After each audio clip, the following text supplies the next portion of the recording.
बुंदीचे लाडू बनवताना पटकन वळत नाही, बुंदी नरम पडते, कुरकुरीत होत नाही, रंग छान येत नाही आणि असे सुटसुटीत लाडू अजिबातच दिसत नाही आहे ना. तर असं अजिबात होणार नाही. व्हिडिओ शेवटपर्यंत नक्की बघा.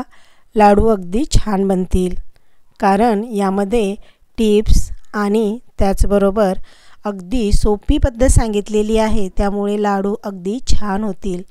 आतून मऊसूद, वरतून बुंदी कुरकुरीत आणि पटकन लाडू हा वळला जाईल. काय असतं ना, अचूक प्रमाण आणि अचूक अशी पद्धत असली ना की कोणताही पदार्थ छानच होतो. चला तर मग बुंदीचे लाडू बनवायला सुरुवात करूया. मी प्रमिला, तुमचे मनापासून स्वागत आहे प्रमिलास किचन मराठीमध्ये. बुंदीचे लाडू बनवण्यासाठी मी इथे 1 कप म्हणजे 250 ग्राम एवढं बेसन घेतलेलं आहे. आणि आता पहिली टीप ही आहे की बेसन घेतल्यानंतर अजिबात पाणी घालायचं नाही, तर त्याला अशा पद्धतीने 2 ते 3 मिनटापर्यंत चांगलं फिरून घ्यायचं, म्हणजे त्यामध्ये हवा भरल्या जाते आणि बुंदी अशी कुरकुरीत बनते. आता थोडं थोडं पाणी घालून आपल्याला याचं स्मूथ असं बॅटर बनवायचं आहे.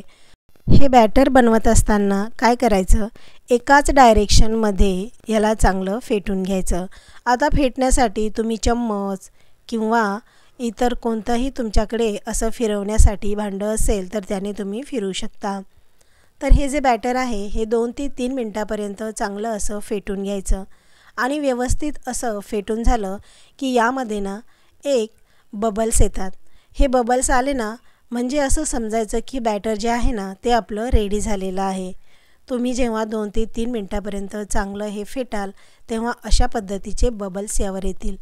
हे बबल्स अशा पद्धतीचे आले म्हणजे समजायचं बॅटर आपलं मोस्टली रेडी झालेलं आहे. आणि पुन्हा एकदा असं फिरवून बघून घ्यायचं की बुंदी व्यवस्थित पडते का.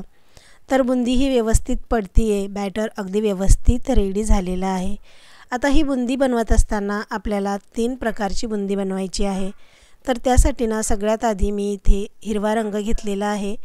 तर दुसऱ्या वाटीमध्ये मी इथे घेतलेला आहे ऑरेंज. आणि हे सगळं असं व्यवस्थित फेटून घ्यायचं आहे. हिरवा रंग आणि ऑरेंज रंग हे दोन्ही रंग घेऊन आपण बुंदी बनवणार आहोत. तर तुम्ही बघू शकता दोन्हीसुद्धा रंग छान प्रकारे रेडी झालेले आहेत. आणि इथे ऑरेंज रंग हा थोडासा फेंट दिसत होता, म्हणजे कमी दिसत होता, तर मी इथे पुन्हा एकदा थोडासा रंग घालून याला व्यवस्थित असं ऑरेंज कलरमध्ये बनवून घेतलेलं आहे. उरलेल्या बॅटरमध्ये मी इथे थोडीशी हळद घातलेली आहे. बुंदी ही पिवळ्या रंगाची असते, त्यामुळे थोडीशी हळद घालावी म्हणजे रंग छान येतो.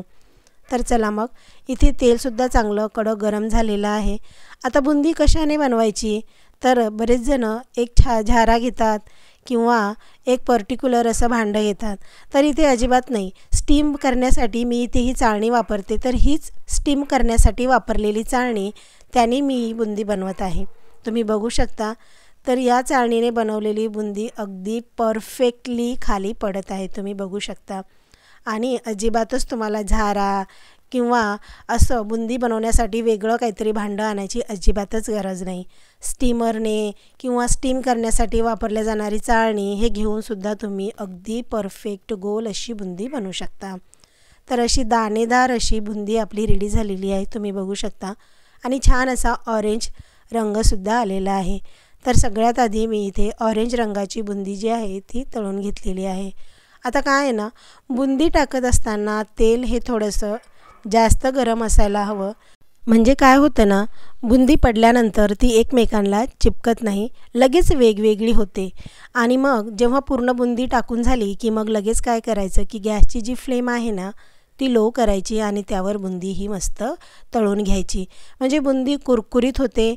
तेल जेव्हा कडक गरम असतं तेव्हा बुंदी जेव्हा खाली पडते तर दाणा दाणा असा वेगवेगळा होतो. आणि जर तेल चांगलं असं गरम झालेलं नसेल तर बुंदी ही तिथं चिकटून बसते, त्याचबरोबर तेलसुद्धा पिते. मग असं होऊ नये म्हणून व्यवस्थितपणे तेल गरम करून घ्या आणि नंतर त्यामध्ये बुंदी सोडा. बुंदी तळत असताना गॅसची फ्लेम लो करा, म्हणजे बुंदी छान अशी कुरकुरीत होईल. कुरकुरीत झालेली बुंदी पाक हा व्यवस्थित पिते, त्यामुळे लाडूसुद्धा छान होतात. तर इथे दोन्ही रंगांची बुंदी तळून झालेली आहे। आता इथे पिवळ्या रंगाची जी आपली मेन बुंदी आहे ती मी इथे तळून घेत आहे।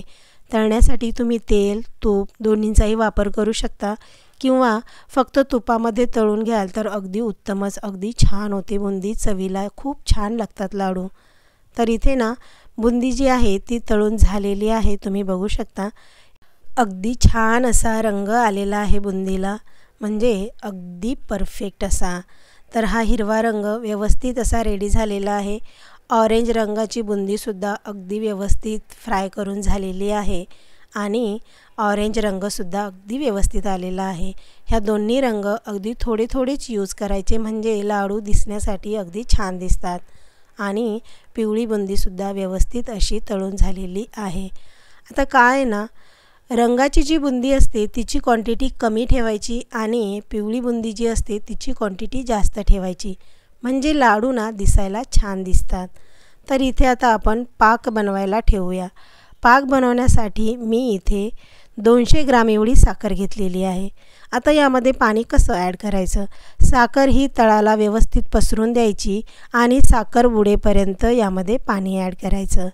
तर इथे साखर बुडेपर्यंत पाणी ॲड केल्यानंतर मी इथे भांडं गॅसवर ठेवून चांगल्या प्रकारे याचा आपल्याला पाक बनवून घ्यायचा आहे।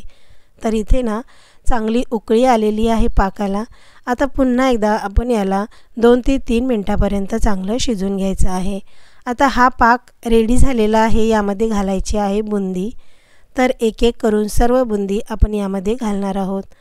काय ना, पाक हा खूपच गोडही झालेला नाही आणि अगदीच कमीही नाही, म्हणजे 250 ग्राम बेसनसाठी मी इथे 200 ग्राम एवढा साखर घेतलेली आहे। तुम्हाला हवं असल्यास तुम्ही प्रमाण सेमसुद्धा ठेवू शकता। तर व्यवस्थित असं फिरवून घ्यायचं। पाक रेडी झाला की गॅसची फ्लेम बंद करायची आणि त्यानंतर यामध्ये बुंदी घालायची। बुंदी घातल्यानंतर अशी फटाफट फिरवून घ्यायची, म्हणजे बुंदी ही व्यवस्थित असा पाक ऑब्झर्व करते आणि लाडू हे पटकन वळल्या जातात। गॅसची फ्लेम जर तुम्ही चालू ठेवाल तर काय होईल ना, बुंदी त्यामध्ये शिजल्या जाईल, म्हणजे तिच्यामध्ये गाठासुद्धा होऊ शकतो। त्यामुळे पाक रेडी झाला की गॅस बंद करायचा आणि मग बुंदी घालून चांगल्या प्रकारे फिरवून घ्यायचं। भांडं हे आपण जाड तळ्याचं घेतलेलं असल्यामुळे बराच वेळ ते गरम राहतं, पाकसुद्धा बराच वेळ गरम राहतो। तर इथे सगळी बुंदी मिक्स झाल्यानंतर मी इथे भांडं खाली घेऊन ते थंड करायला सुरुवात केली आहे।